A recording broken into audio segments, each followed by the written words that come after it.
Seja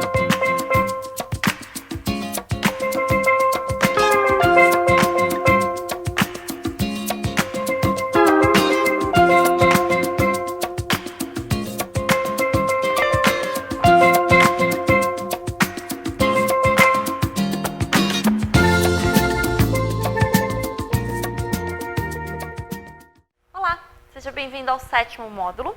Nesse módulo, eu quero mostrar a você mais um capítulo do plano de negócios. Então, veja comigo, você tem aqui estratégia do negócio, que é o próximo módulo que eu quero mostrar a você.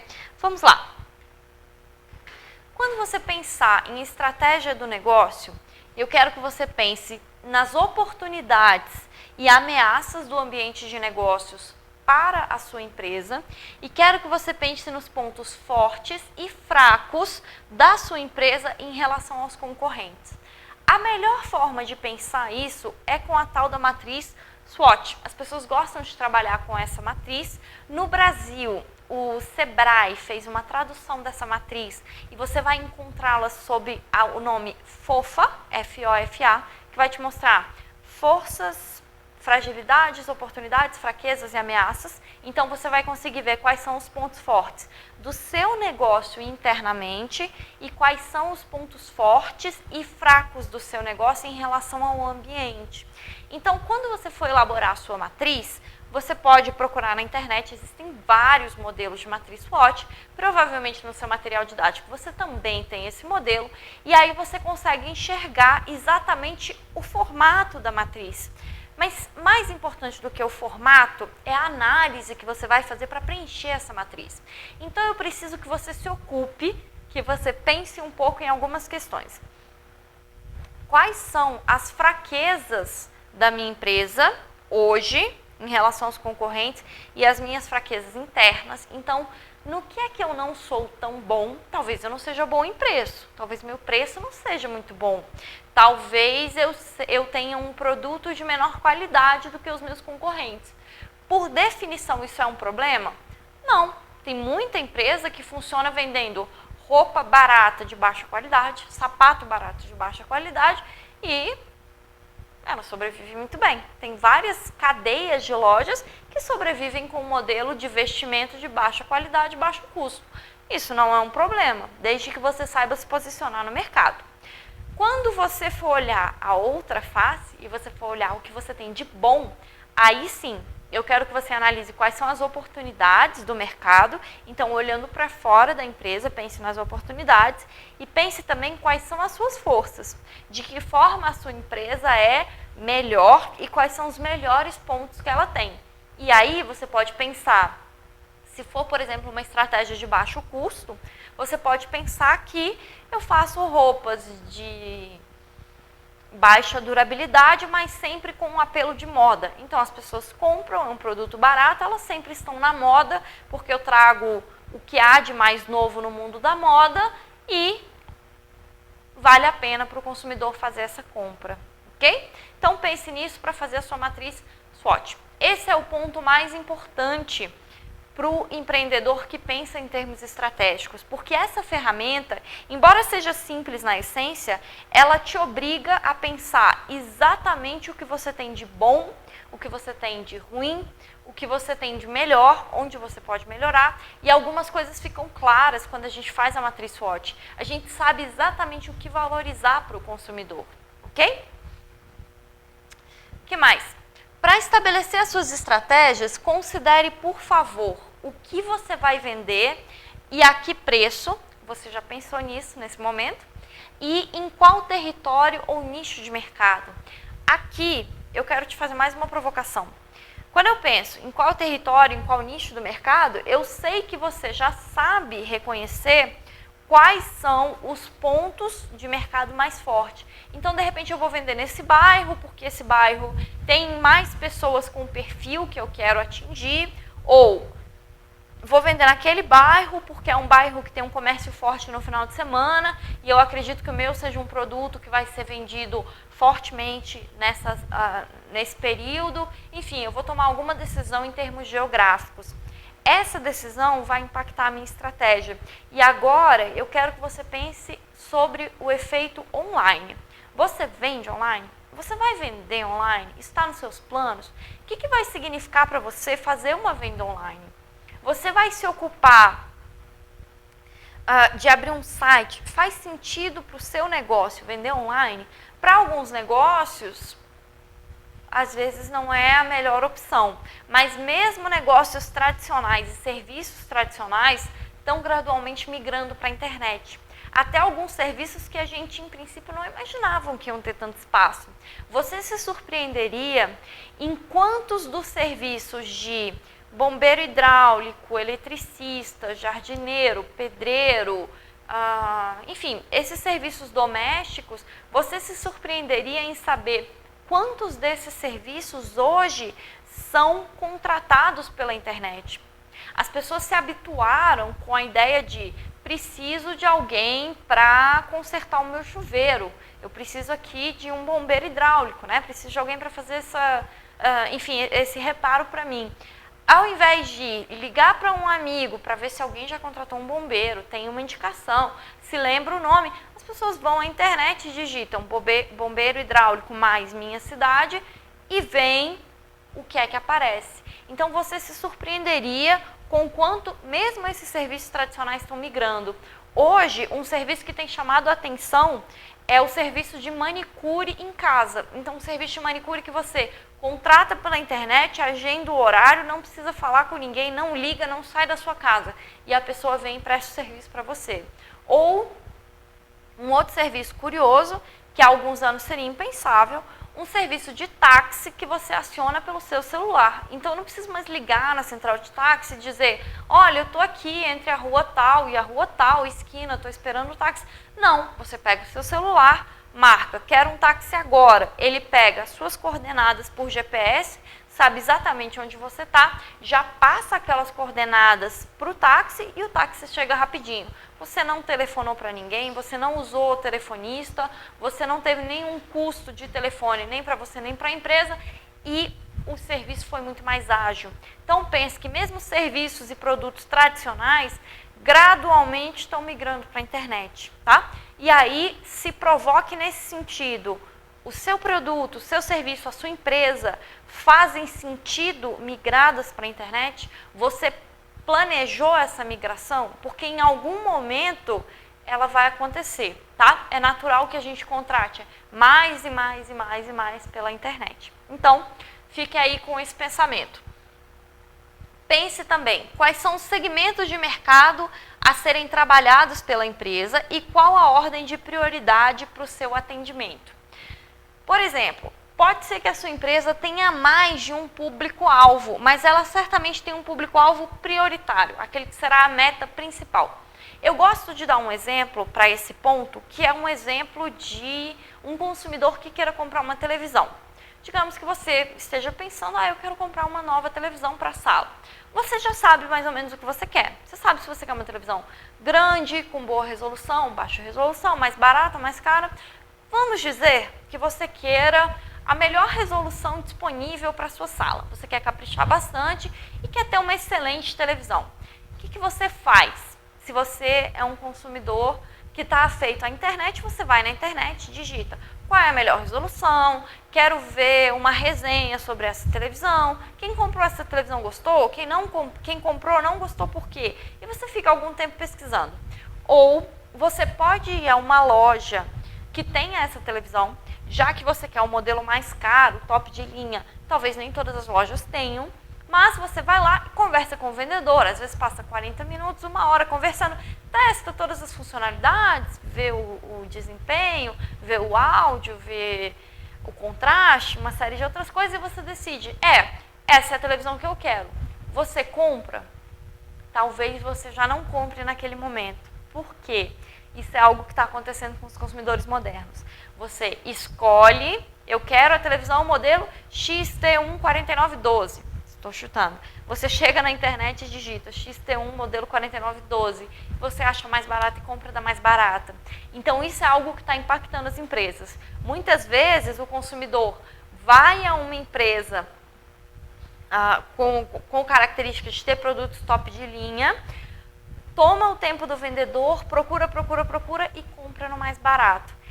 Bom, te contei o comportamento do consumidor. Agora pensa do lado de cá comigo. Pensa que você tem uma rede de lojas para vender eletrodomésticos. Nós temos redes mais elitizadas e temos redes mais populares no Brasil. Você provavelmente conhece as duas pontas. Você já ouviu falar de empresas mais elitizadas ou empresas mais populares, tá? Pense aí, quem é o cliente dessa empresa? E essa é uma resposta cada dia mais difícil. A internet está tornando bastante difícil fazer essa segmentação de mercado. Quem é o cliente fim dessa empresa? É o cliente que compra o produto mais caro e quer o melhor produto, ou é o cliente que compra o produto mais barato? Na verdade, cada uma dessas empresas vai ter o seu perfil ideal, o seu perfil prioritário. Pense então no exemplo em que você tem as duas empresas dentro de um espectro comum. Você pode ter aquela empresa que tem produtos de ponta, que vai ter sempre a melhor tecnologia, e você tem uma empresa que seja um pouco mais popular, que não necessariamente vai ter o top de linha, mas vai ter os produtos em quantidade e com bom preço. Seriam apelos diferentes, sendo que todo mundo está vendendo televisão, som, liquidificador, mais ou menos os mesmos produtos. Então isso já te mostra como um mesmo negócio pode ter uma amplitude grande de organizações, tá?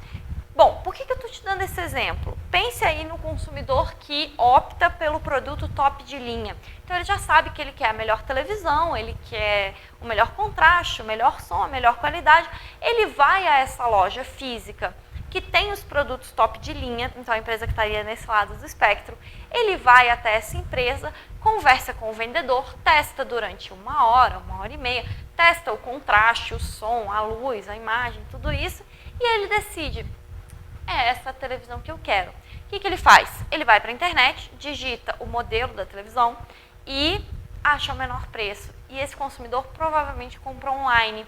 Isso é uma coisa que as pessoas já estão fazendo hoje. Elas vão às lojas físicas simplesmente para ver, tocar, experimentar, testar o produto e compram no preço menor.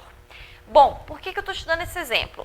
Estou te relatando um comportamento do consumidor moderno, mas com um propósito claro. Eu quero que você entenda que uma mesma loja, seja a mais popular ou seja a mais elitizada, uma mesma loja vai ter perfis diferentes de consumidor aos quais ela vai atender. Então, peguemos essa loja mais popular, tá? Pense nela. Ela vai ter o consumidor que está comprando nela porque o preço é mais barato, ou às vezes o preço nem é mais barato, mas ela tem uma condição de financiamento que financia ali em 18 meses, 24 meses, um bem que é muito caro e que talvez aquele consumidor não tivesse acesso àquele bem se ele não fosse financiado. Então, às vezes, você escolhe essa empresa aqui da ponta, não porque ela seja mais barata, mas porque ela parcela em 18 vezes, tá? Você tem esse perfil de cliente, mas ela também vai atender a um outro perfil de cliente que é mais elitizado, que quer o produto top, mas que quer com um bom preço.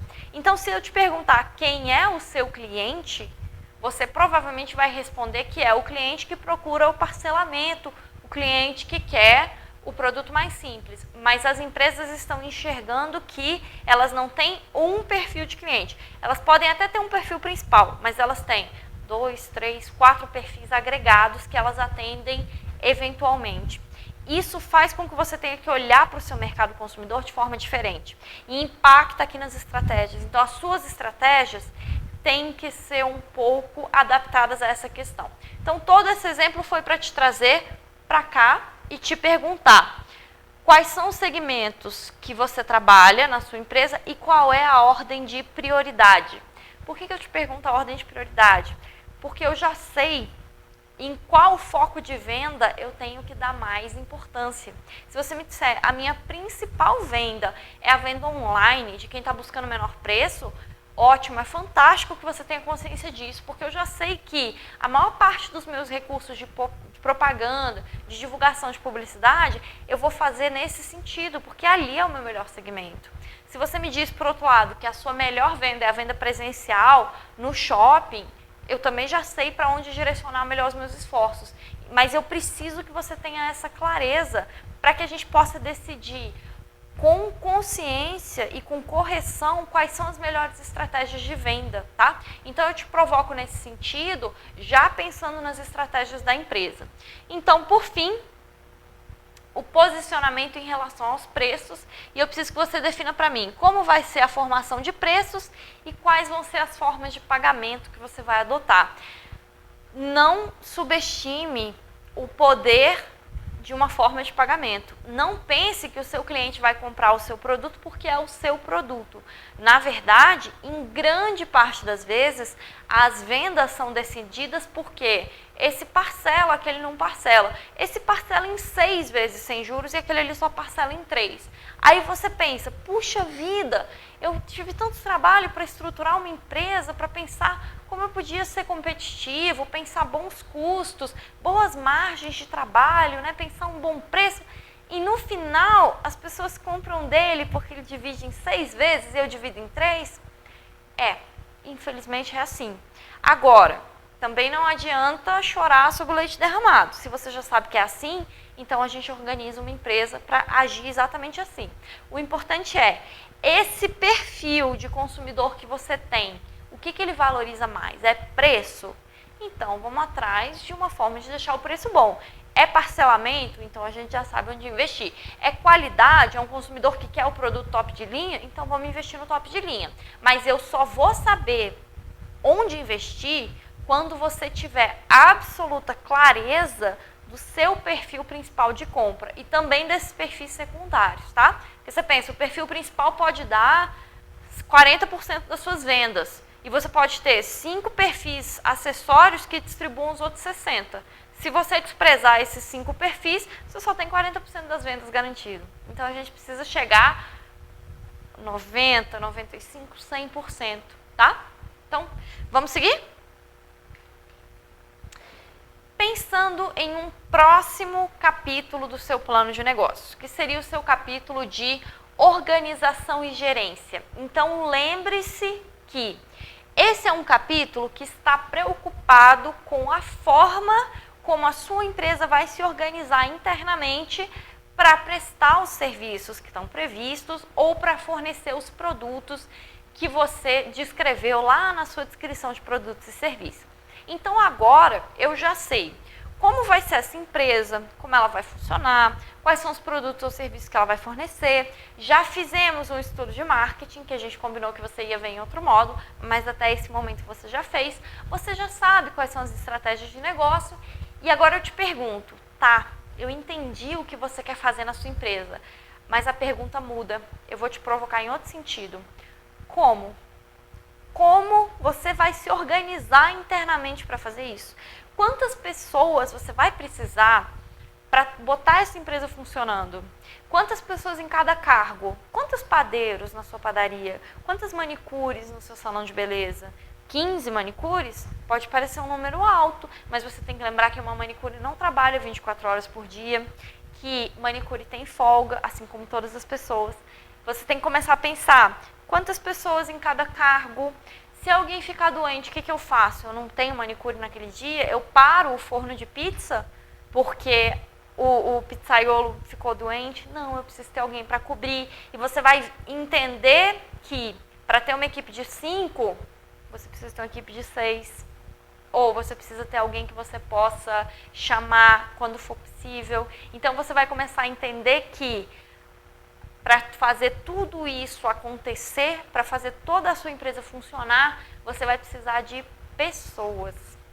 E aí eu vou chamar a sua atenção para a gestão dessas pessoas. Vamos lá? Primeiro, composição da organização e da gerência do negócio. Qual vai ser a equipe gerencial? Lá no início do plano, eu já tinha te pedido para pensar um pouquinho nisso. Eu já tinha te dito que você precisava saber quem seriam os diretores, quem seriam os sócios, para que não houvesse choque na tomada de decisão. Te contei que isso é um problema sério nas organizações, e é mesmo. Então, se você já me disse que tem um sócio que vai ser responsável pela parte comercial, um sócio que vai ser responsável pela parte financeira e um sócio que vai cuidar da gestão de pessoas, ótimo. Gostei muito de saber que não há choque gerencial no primeiro nível do seu organograma. Muito bom. Mas isso não resolveu todos os problemas para mim. Eu preciso que você me diga também quais serão os cargos dentro dessa empresa. Então, por exemplo, você vai ter só um cargo gerencial? Você vai ter só esse diretor e 2 funcionários abaixo dele? Ok. Ou você vai ter, por exemplo, 15 funcionários abaixo dele, porque uma pessoa gerenciar 15 pessoas é complicado. Provavelmente eu vou precisar que você coloque um gerente, 2 gerentes, às vezes 3 gerentes, às vezes subgerente. Quanto mais pessoas você tiver na sua organização, mais cargos de controle você vai precisar ter. Ou seja, mais cargos de direção, tá? Então a gente precisa pensar nisso. Agora eu quero te convidar a montar um organograma previsto para sua empresa. Como? O cargo principal, o presidente, o dono, o sócio, os que estão abaixo dele, em algumas caixinhas, quantas pessoas estão abaixo e todas as pessoas que fazem parte da organização. Na internet ou no seu material, você provavelmente vai encontrar muitos modelos de organograma. Quero que você dedique um pouquinho do seu tempo a pensar o organograma da sua organização. É uma coisa simples de montar, mas você vai entender exatamente como é complicado pensar os níveis gerenciais. E isso vai te forçar a pensar alguns aspectos que poderiam te dar um susto no futuro. Então, se você fizer o organograma, você investe um pouquinho de tempo agora, mas você se livra do risco de repente, tomar um susto com uma equipe que não está gerenciada. Olha, vou te contar uma coisa. A pior coisa que pode acontecer para um pequeno empreendedor é passar vários meses planejando a sua empresa, planejando os produtos, planejando a forma de atendimento, colocar a empresa funcionando, investir dinheiro, às vezes dinheiro próprio, às vezes dinheiro de terceiro, quer dizer, você assume dívidas e de repente a empresa não funciona porque o atendimento, a pessoa que está na ponta, não era boa ou não estava bem treinada. E sabe o que é isso? É uma grande pena, porque aquele cliente não volta mais. A empresa é boa, o produto é bom, o dono foi hiper cuidadoso, mas a pessoa que estava na pontinha fazendo o atendimento foi grossa, não foi gentil, não sorriu para o cliente, não fez um bom atendimento e aquele é um cliente que não volta. Então, se você for pensar, é um pouco injusto, mas as coisas são assim. Então, a gente precisa se preparar para realmente dar o melhor treinamento possível para essa pessoa, tá? Então, vou iniciar com você esses itens, te perguntando qual vai ser a equipe gerencial. São só os diretores? Tem sócio-gerente? Embaixo do gerente tem subgerente? Tem alguma outra divisão? O que mais? Quantas pessoas são necessárias para o empreendimento? E aí você tem que pensar em cargos, não em pessoas, tá? Pense, não é o João, o André, o Paulo e a Maria. É o padeiro, o pizzaiolo, o confeiteiro. Pense em cargos, tá? Pense também quais são as funções que essas pessoas vão ocupar, e isso te mostra o cargo. Então, o cargo de pizzaiolo, ele é responsável por montar as pizzas, montar os ingredientes e colocar no forno. Olha como é complicado pensar isso. Ele monta os ingredientes, e quem faz os ingredientes para ele? É ele mesmo que faz? Se ele fizer os ingredientes, se ele preparar o frango, por exemplo, o salame, enfim, as coisas que vão na pizza, ele vai fazer isso em um período do dia, que é bastante trabalho, e vai estar disponível em outro período. E se acabar? E se naquele dia uma turma de escola resolve ir na sua pizzaria e acabam os ingredientes? Ou você para de fazer pizza, ou você para de fazer pizza. Então, às vezes, é melhor que você tenha 2 pessoas para uma função aparentemente simples, como pizzaiolo, porque aí você tem um ajudante para preparar os ingredientes. Então, pense nesse tipo de coisa e pense que é sua a responsabilidade de garantir que a produção não pare. Se a produção parar, o seu fluxo de dinheiro para a entrada, viu? A saída não para, não. Você continua pagando aluguel, talvez você pague condomínio, conta de luz, conta de água, contador, salário dos seus funcionários, encargos trabalhistas, financiamentos, empréstimos que você pegou, e a lista segue. Então, cuidado, não trave a entrada de dinheiro, porque a saída de dinheiro você não vai conseguir travar, ok? Então, como será a equipe gerencial? Quantas pessoas são necessárias para o empreendimento? Que funções elas ocuparão e quais são as responsabilidades? E eu quero encerrar esse módulo te contando uma coisa. Pense comigo, você é o dono. No final das contas, o nome que está por trás daquela empresa é o seu. Todos os empréstimos estão atrelados ao seu nome. Então, a responsabilidade sobre tudo que acontece naquela empresa é sua. E essa é uma verdade. A partir do momento em que você contrata um gerente e diz, olha, você vai ser responsável por esse funcionário, isso aí te mostra o quê? Que você conseguiu delegar, ou seja, eu tirei uma tarefa que inicialmente cabia a mim, já que eu era o dono, e passei para outra pessoa. Você delegou autoridade para que aquela pessoa exerça aquela tarefa. Então, se você diz, agora você é o chefe da cozinha, você está dando autoridade e todos os funcionários que estão abaixo daquela pessoa já sabem que eles têm que obedecer à pessoa que você indicou, porque aquele é o chefe de cozinha indicado por você. Então, você delegou a autoridade para agir. Aí eu te pergunto, você delega a responsabilidade? Em um primeiro momento, você talvez queira dizer que sim. E eu vou te dizer que, na verdade, você não delega. Por quê? Se ele falhar, ele pode perder o emprego dele? Pode? Pode, mas ele perde o emprego dele. O que você perde quando a produção toda falhar? O que você perde quando essa pessoa a quem você delegou essa tarefa não tiver condições de manter a estrutura funcionando bem? O que está em jogo para você? Tudo. Porque o produto fica ruim, o funcionário falta, o funcionário faz mal feito, o funcionário atende mal o seu cliente. Ou seja, no final das contas, você só delegou a autoridade, a responsabilidade continua com você. Então, na essência, toda a responsabilidade cabe ao chefe. E isso te mostra o quanto é séria a história de abrir uma empresa. Tenha muito cuidado com as pessoas que estão trabalhando com você, com as pessoas que estão fazendo parte do seu negócio, porque essas pessoas vão tornar a sua empresa viável, bem-sucedida, lucrativa, ou então essas pessoas podem transformar aquele sonho tão bom que você tinha de uma boa empresa em um pesadelo, e isso acontece mesmo. Então, não poupe esforços para organizar bem a sua produção, para organizar bem a sua prestação de serviço, para treinar as pessoas que vão trabalhar com você e para garantir que todas elas entendam exatamente aquilo que você valoriza no produto ou no serviço, aquilo que você considera como prioritário, como mais importante. Não corra o risco de colocar toda a sua empresa em risco porque você não pensou bem as suas equipes, não pensou bem os processos de produção, ok? Então a gente encerra esse módulo. No próximo módulo a gente conversa exatamente sobre os outros pontos desse capítulo, ok? Até logo!